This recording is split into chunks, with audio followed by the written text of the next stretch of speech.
Bonjour à tous, Zénat Nazaroudine, responsable marketing Microfocus.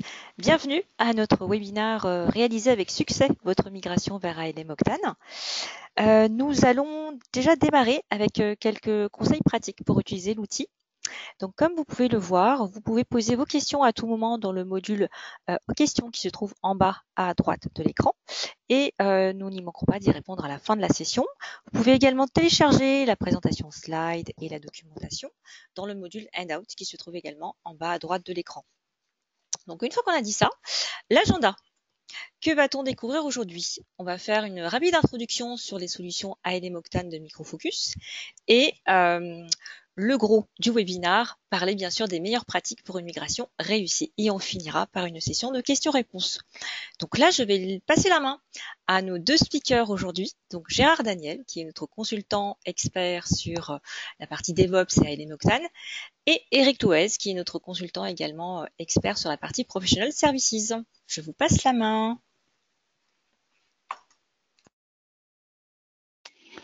Merci Zénat, bonjour à tous. Alors en introduction de ce webinaire, je vais faire un rapide descriptif des solutions ALM de Microfocus. Il y en a effectivement un certain nombre, elles sont 3 aujourd'hui dans notre portfolio. La première, historique, j'ai envie de dire, Quality Center. Là, on va parler d'une solution qui va vous apporter la gestion de la qualité intégrée au sein d'un projet et effectivement, on va retrouver ça de manière largement diffusée pour tout ce qui va souvent d'ailleurs être le suivi d'un projet dans un mode plutôt cycle en V, très traditionnel, avec effectivement un besoin de gestion de la qualité, de visibilité à travers des dashboards et de cohérence à travers un certain nombre de contrôles qu'on va pouvoir mettre de manière transverse sur la gestion de la qualité applicative. Son grand frère, c'est ALM, Application Lifecycle Management, qui finalement reprend les mêmes concepts que ceux de Quality Center, mais va les étendre pour l'entreprise. Et donc là, on va non seulement être capable de gérer un projet, mais également au niveau de l'entreprise, de mettre en place des bonnes pratiques, de mettre en place des templates qu'on va pouvoir utiliser, de partager des assets entre projets, et puis également de mettre en place un reporting transverse qui, par exemple, dans le cadre d'un centre d'excellence, pourra permettre de connaître la qualité d'un ensemble d'applications qui sont gérées à travers ALM. Donc, non seulement effectivement des process de gouvernance et d'analyse pourront être mis en place, mais également d'autres populations pourront se retrouver dans ALM, puisque aujourd'hui ALM peut être utilisé par les équipes de dev pour, par exemple, traiter les anomalies, en plus des équipes traditionnelles, on va dire, de qualité qui sont à même de gérer tout ce qui va être test sur les applications. Le dernier né, c'est ALM Octane. ALM Octane est dans le paysage des outils de gestion du cycle de vie d'application, celui qui va nous permettre de vraiment gérer la partie projet agile. C'est vrai que ce soit Quality Center ou ALM, et de par leur origine, a été plutôt orienté gestion du cycle de vie traditionnel, cycle en V, comme on peut dire en France, waterfall, comme disent les anglo-saxons. Octane, lui, au-delà d'être capable de gérer ces types de projets, va également être capable de gérer les projets agiles qui ont une certaine spécificité. Hein. On va retrouver beaucoup de visual management, on va retrouver la gestion des backlogs, on va retrouver évidemment tout ce qui peut faire l'attrait de la mise en place d'un outillage dans une initiative DevOps. Mais effectivement, à tout ceci, on va additionner la vision qualité, qui est un petit peu l'héritage de Quality Center et d'ALM, et donc de proposer un outil qui va à la fois mettre en place la gestion de projet agile et gérer la qualité. Brièvement, si on regarde les principaux modules d'une solution comme Octane, on va retrouver des champs très standards que l'on peut connaître aujourd'hui dans Quality Center ou ALM, par exemple. Je parle ici de la gestion des exigences ou de la gestion des anomalies ou du backlog ou la qualité, bien évidemment. Et puis des choses qui vont être plus spécifiques à la gestion d'un projet agile, par exemple la gestion du backlog ou du team backlog. Hein. Le team backlog, vous savez, c'est ce module, on va retrouver souvent les post-it, hein, qui sont un peu l'apanage des des projets agiles. Et puis tout en haut à gauche, un module qui s'appelle le Pipeline Management, qui lui va faire finalement l'intégration avec un serveur type Jenkins, Bamboo ou autre. Donc pour tous les process d'intégration continue qui sont là aussi un petit peu les nouvelles manières de développer des applications, eh bien Octane va être capable d'aller rechercher toutes les informations qui sont importantes pour comprendre la qualité de tout ce qui est construit de manière continue, pourquoi pas toutes les nuits dans les builds de nuit, si vous avez ce genre de pratique. Donc vous voyez que le périmètre va bien au-delà de ce que l'on sait faire avec un outil comme ALMQC. D'où effectivement la question et le sujet de ce webinaire, comment faire pour passer de l'un à l'autre, c'est-à-dire que mon organisation commence à avoir des projets qui étaient comme dans le cercle à gauche en mode traditionnel, cycle en V itératif, et veut commencer à se mettre à l'agilité, peut-être dans un premier mode hybride, où on va faire peut-être du Scrum ou autre, jusqu'à, on va dire, arriver à tout ce qui est DevOps, intégration continue, les pipelines, etc. Donc, évidemment, ce que l'on propose, c'est un chemin qui va vous permettre de récupérer un certain nombre d'assets sur lesquels vous avez pu capitaliser au cours des différents projets que vous avez gérés avec Quality Center ou ALM, et de voir comment est-ce que ces investissements que vous avez pu faire dans nos solutions, dans un mode cycle en V traditionnel, vont pouvoir être réutilisés dans une approche plutôt agile DevOps. Et ici, la frontière est tracée de manière très précise sur le slide. On voit la différence entre ALMQC et Octane. Bien sûr, c'est quelque chose qui est un peu plus flou. On peut pourquoi pas commencer à faire quelques projets traditionnels avec ALM Octane si on n'a pas forcément d'historique, ou en mode traditionnel, on peut aller un petit peu plus loin que ce que montre la flèche. Mais l'idée, c'est bien un moment de se dire comment est-ce que je fais pour passer de l'un à l'autre, et c'est l'objectif de ce webinaire. Donc, je vais passer la main à Eric Loès, qui est notre expert Professional Services, et qui va effectivement nous détailler quels sont les outils qui sont à disposition pour vous permettre de gérer efficacement cette migration. Eric. Oui, merci Gérard. Donc effectivement, bonjour. Donc Eric Loez, moi je suis consultant dans l'équipe Professional Services, intervenant chez l'ensemble de nos clients pour déployer et assister ceux-ci dans l'utilisation de nos solutions autour des offres de testing. Donc effectivement, l'objet de la présentation est de vous préciser comment sont mener les projets de transition on va dire, de l'héritage ALM, donc ALM.NET, comme on va l'appeler au cours de la présentation, vers donc ALM Octane, qui est la nouvelle solution donc plus orientée agile, mais intégrant aussi des projets en mode hybride. Donc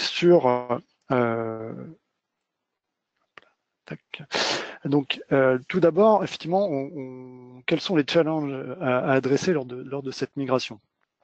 Premier des points à avoir en compte, à prendre en compte, c'est que ALM.NET, ALM Octane, ce sont effectivement deux produits de la même gamme autour du testing, mais deux façons de travailler différentes. À la fois déjà parce qu'on va adresser des types de projets potentiellement différents, et aussi parce que ce sont deux produits qui, on va dire, ont été développés à des époques différentes et qui ont effectivement une philosophie de travail différente, avec un ALM.NET très ouvert, notamment avec beaucoup de customisation possible avec du code par exemple, et on va dire un cycle cycle de vie orienté cycle en V, et ALM donc Octane qui est plus orienté pour des projets agiles avec des customisations, des workflows conçus et pensés de manière différente.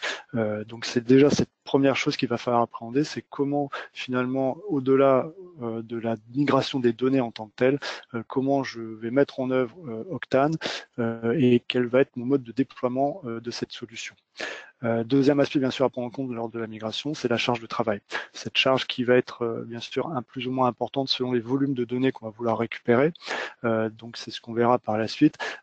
Tout un travail effectivement important à faire en amont d'analyse de l'existant pour savoir finalement ce qui est essentiel de reprendre, sachant que dans le cadre des projets, on va rarement, voire quasiment jamais être dans un mode Big Bang, c'est-à-dire je reprends tout mon existant ALM.NET pour le migrer vers ALM Octane.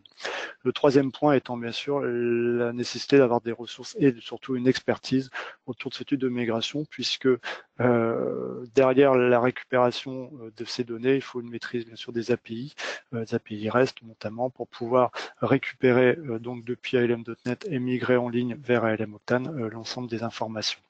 Donc c'est ces trois challenges en fait que nous, côté Professional Services, nous adressons dans le cadre de nos projets et qui va faire l'objet donc des slides suivants. Donc effectivement, comment nous on peut vous aider, Micro Focus de manière générale et les Professional Services d'un autre côté, on peut vous aider sur ce type de projet. Tout d'abord, on peut vous aider en amont et en aval des projets. En amont, pour vous aider à la transformation, puisque derrière Octane, comme le précisait Gérard, il y a aussi toute la vision DevOps, continuous testing notamment, et donc comment Octane finalement va s'intégrer dans ma chaîne logicielle, à savoir par exemple du Jenkins, du Git par exemple, et donc comment le produit va s'intégrer dans mon écosystème. Comment finalement je dois définir les éléments que j'ai dans ALM.NET, ceux que je dois migrer. Une fois migrés, comment je les retravaille dans Octane pour qu'ils puissent être utilisables rapidement par mes équipes en cours de test. Donc ça, c'est la partie de transformation, comment je customise le produit, etc., etc. Puis bien sûr, post-migration, à minima, effectivement, comment j'accompagne les équipes suite à la migration, et bien sûr toute la partie formation avec la mise à disposition de formation, de type e-learning, qui peut permettre sur un programme de 6 heures de former les équipes, par exemple, les utilisateurs à l'utilisation du produit. On peut vous accompagner bien sûr sur notre expertise approfondie, à la fois sur Octane et bien sûr sur .NET. Avoir la double compétence de nos consultants qui peut permettre effectivement de pouvoir traiter vraiment la partie transformation et la partie accompagnement post-migration. Donc d'avoir, on va dire, une continuité de service sur la prestation. Et le dernier point qui est important, bien sûr, c'est de vous accompagner par l'outillage, à savoir qu'un outil a été développé donc pour vous permettre de récupérer votre existant, tout ce patrimoine qui, pour beaucoup de clients, a pris des années à construire, donc qui est dans ALM.NET, donc de pouvoir le rapatrier dans ALM Octane, et on va voir par la suite donc quels sont les éléments qui seront possibles qu'il sera possible de reprendre dans le produit. Alors les avantages d'utiliser en fait, ce type d'outils de migration notamment, qui est l'objet de la présentation aussi, c'est qu'effectivement déjà c'est d'accélérer cette migration. À savoir que l'outil qu'on utilise, bien sûr, c'est l'outil qui a été développé par notre R&D et qui effectivement est l'outil automatisable, configurable, qui va permettre de récupérer des gros volumes de données, on va le voir par la suite, de pouvoir récupérer partiellement des données, les customisations, et donc de minimiser au maximum le temps d'indisponibilité des projets. Deuxième point, on sécurise donc la migration grâce à cet outil, puisque bien sûr ça va nous éviter un certain nombre d'erreurs humaines qui seraient inévitables si on fait ça manuellement, ne serait-ce que par des copier-coller, des choses comme ça. On récupère effectivement toute l'expérience et l'expertise maintenant depuis ces dernières années de ce type de migration. Bien sûr, il y a eu plusieurs phases de conception de cet outil. Maintenant, c'est un outil qui a été éprouvé sur un certain nombre de migrations et qui peut donc être réutilisé de manière industrielle pour nos clients. La sécurisation passe aussi, bien sûr, par encore une fois la connaissance des consultants de l'ensemble des produits ALM.NET et ALM Octane pour permettre effectivement, le cas échéant, d'adapter la solution, en tout cas de proposer des solutions de contournement en cas de spécificité. Et le dernier point sur lequel que j'abordais déjà tout à l'heure, c'est qu'on est quand même dans une façon différente de travailler. Il va falloir comprendre comment finalement Octane doit être mis en œuvre. C'est-à-dire qu'il ne suffit pas de prendre les données, de les mettre dans Octane. Derrière, ça reste de la donnée brute. Il va falloir après la mettre en musique et pouvoir être opérationnel et rendre les équipes opérationnelles. L'idée étant qu'on va récupérer dans Octane normalement tous les projets qui sont vivants et qui sont en activité. Donc l'idée, ça va être effectivement de pouvoir vous mettre le pied à l'étrier rapidement, à la fois sur la façon de travailler, à la fois bien sûr comment ça s'intègre dans l'écosystème agile, et bien sûr pour vous former le plus rapidement possible à cette solution dans ce qu'on appelle les offres de type Quick Start. Alors, qu'est-ce qu'il faut migrer? Donc finalement, ça c'est le premier point à avoir, à savoir, c'est qu'est-ce qu'on va récupérer, quel est le travail de préparation, et surtout de comprendre ce qu'on ne pourra pas migrer. Alors soit parce que techniquement parlant, on ne pourra pas le faire, soit parce que, encore une fois, il faudra déterminer qu'il n'est pas nécessaire de récupérer l'historique de tous les projets, voire les projets qui sont archivés, les projets désactivés, etc. dans LM.NET. Donc, on va vraiment se focaliser sur migrer que les entités nécessaires à la continuité de l'activité et donc à la continuité des projets qui sont en cours de phase de test ou de conception. La migration pourra comprendre à la fois la customisation des données uniquement, ou partiellement les données d'un projet, ou l'intégralité des données d'un projet. Donc c'est le premier point qu'il faudra prendre en compte, c'est ce travail de préparation. Il sera à la fois important pour éviter de, on va dire, de reprendre ce qui n'est plus nécessaire de ALM.NET vers ALM Octane, et aussi parce que forcément cela impacte la charge et le temps de migration. Donc dans la préparation, donc on va d'abord définir quels sont les projets à migrer. Donc est-ce que je récupère tous ceux qui sont archivés ou inactifs à ce jour? Il peut y avoir des contraintes légales ou des choses comme ça. Maintenant, ça veut plutôt avoir la peine de garder une instance ALM.NET active avec quelques licences plutôt que de récupérer des projets qui seraient, on va dire, à retravailler en plus à Octane. Donc, on va limiter la charge de travail à ce niveau-là. Et donc, finalement, déjà, en premier temps, sur des grosses bases installées, notamment 200, 300, 400 projets, par exemple, on va essayer quand même de faire un gros travail d'archivage en regardant quels sont les projets actifs, quelles sont les données qui sont activées. Actives et utilisées. À titre d'exemple, quand je fais les audits autour de Quality Center, d'ALM.NET, il arrive fréquemment que je constate que plus de 50% des tests d'une base ne soient pas exécutés. C'est-à-dire que j'ai 50% de mes tests qui n'ont jamais été utilisés dans le cadre des campagnes et donc exécutés. Donc, ce type de point, il faudra quand même y réfléchir avant de savoir si on migre ou pas, surtout quand on parle de gros volumes de données. Et bien sûr, donc il y a la partie amont, donc ce que je dois migrer, la partie aval, c'est vers où je les migre, donc la notion de workspace, qui est la notion, on va dire, équivalente de projet au sens Octane, donc vers quoi je vais migrer mes données et comment finalement je vais les réorganiser. Ça peut être l'occasion aussi de prendre des projets qui étaient uniques dans ALM.NET, de les splitter en plusieurs workspaces dans Octane, ou inversement, des projets qui étaient splittés dans ALM.NET, de les réunifier dans des workspaces Octane, puisque ça, l'outil permettra de le faire. Donc les périmètres de migration, on va déjà effectivement définir combien d'items on va migrer. Donc on va parler des items autour des requirements, des tests, des defects, des releases. On va donc déterminer avec nos clients quels sont ceux qu'on va conserver, quelles sont les customisations qu'on va à la fois récupérer et appliquer au projet. Donc effectivement, notamment les champs, les utilisateurs, les listes.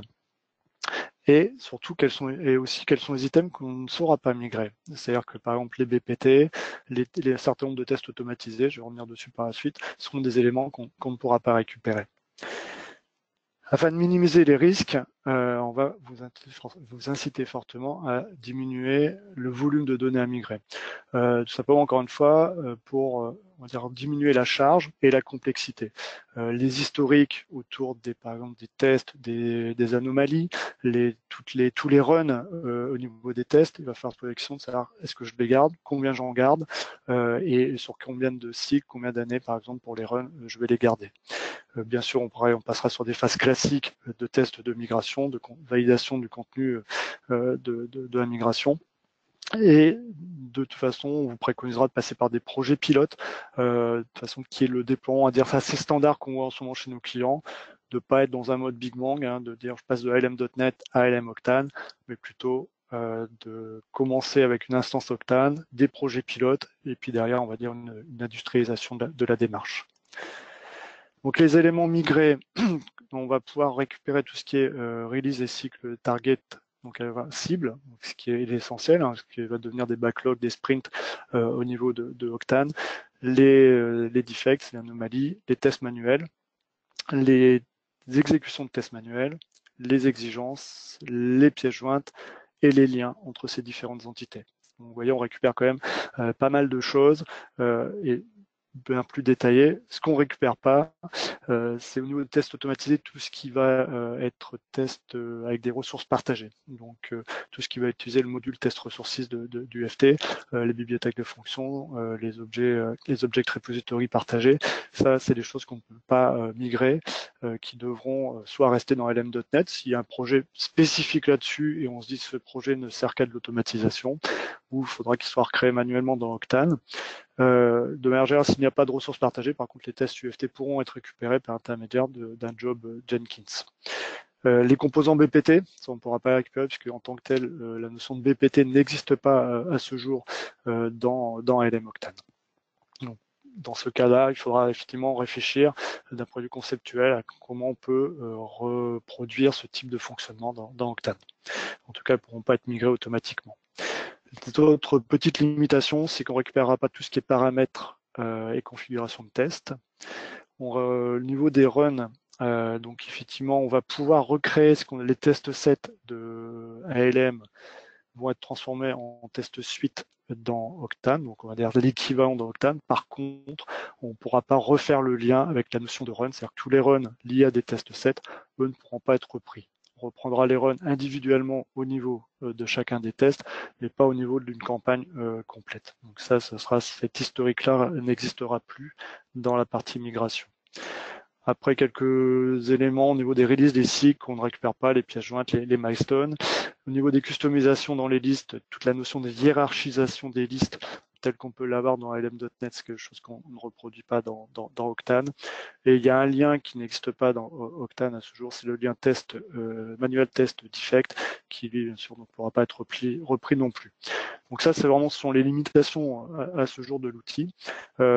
Mais outre ces limitations, effectivement, tout ce qu'on pourrait migrer, on peut très vite avoir des gros volumes de données. Je vous donnerai un exemple à la fin de temps de migration, mais c'est vrai que ça peut très vite être pour des grosses bases très impactant en termes de charges de travail et charges de migration. Donc c'est pour ça d'où le travail de bien filtrer en amont.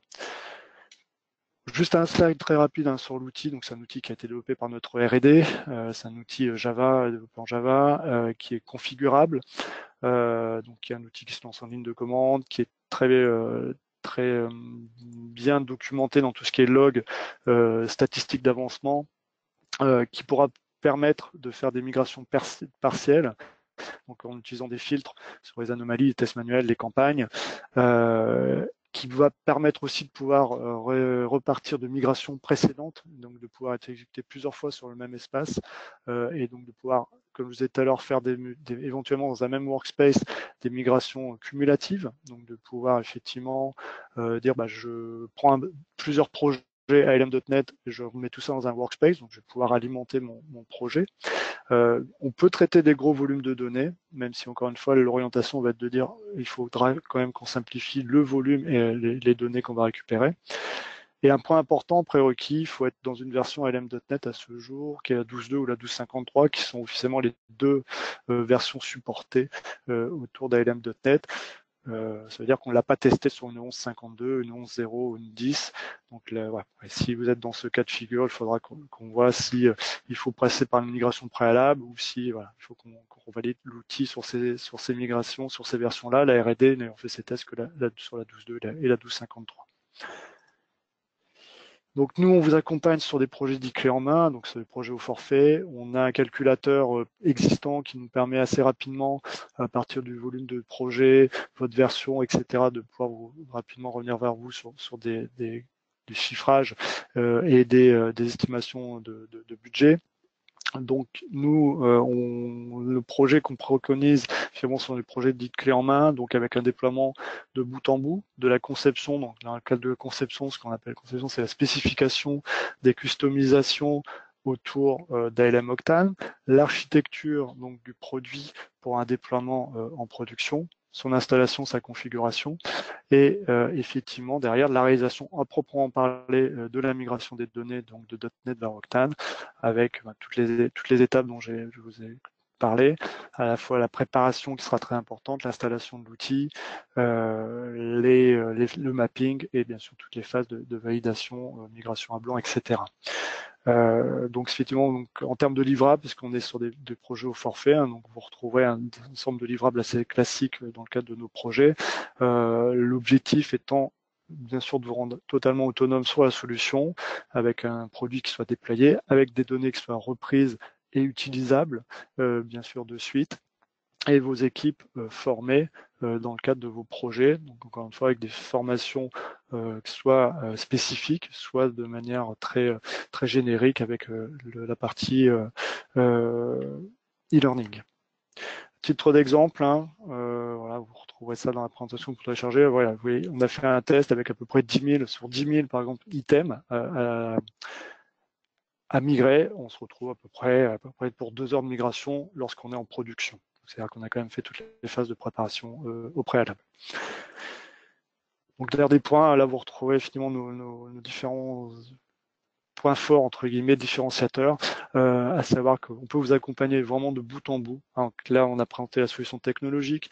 On peut bien sûr vous accompagner sur des workshops pour vous aider à cadrer ce type de transformation, que ce soit très outillé autour d'Octane, que ce soit de manière plus générale autour des workshops et notamment autour de DevOps, transformation DevOps ou Agile de manière générale. J'en ai fini. Merci Eric. Merci Eric, merci Gérard. Nous allons passer à la session de questions-réponses. Il y a pas mal de questions sur la chatroom. Donc la première question, est-ce que l'outil de migration est mis à disposition des clients ou partenaires? Alors, à ce jour, l'outil de migration est uniquement disponible pour les équipes Professional Services et les clients certifiés, les partenaires certifiés, excusez-moi, à savoir formés sur l'outil et qui seront habilités par les Professional Services à l'utiliser. Il y a une deuxième question toujours sur l'outil de migration. Est-ce que c'est optionnel, payant ou disponible dès qu'on a le produit?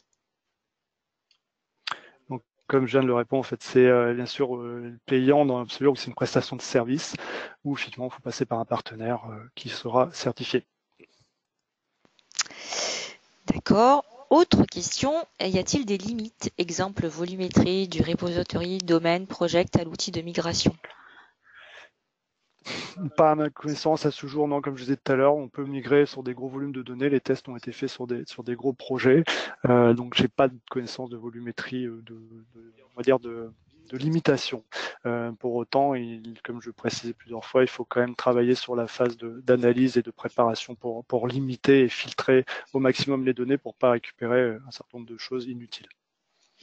D'accord. Il y a encore d'autres questions sur la chatroom, mais comme il est la demi, on va y répondre par email. On ne manquera pas de le faire puisqu'on a enregistré toutes les questions. Merci à tous pour votre participation. N'oubliez pas de télécharger la présentation slide et la documentation dans le module Handout. Et juste avant de finir, n'hésitez pas à aller visiter le site ALM Octane qui s'affiche et également notre chaîne de webinaire dédiée à toutes nos solutions autour de DevOps, l'agilité, la mobilité, exactement, etc. Et pour finir, nous allons également vous donner rendez-vous sur des prochains webinaires comme la partie Mobile One, qui est notre salon de la mobilité, le 14 et 15 novembre à Paris. Nous vous donnons également rendez-vous lors d'un prochain webinaire le 17 octobre sur le World Quality Report, qui est une étude menée en partenariat avec Capgemini et Sogeti sur les tendances du test et la qualité des applications. Et vous avez également la possibilité de télécharger cette étude. Donc voilà, les liens s'affichent sur les slides que vous pouvez télécharger dans le module Handout. Et avant de finir, n'oubliez pas de répondre au questionnaire de satisfaction qui va s'afficher juste à la fin. Donc merci à tous pour votre participation. Très bon après-midi. Eric et Gérard, merci pour votre présentation. À très bientôt. Au revoir.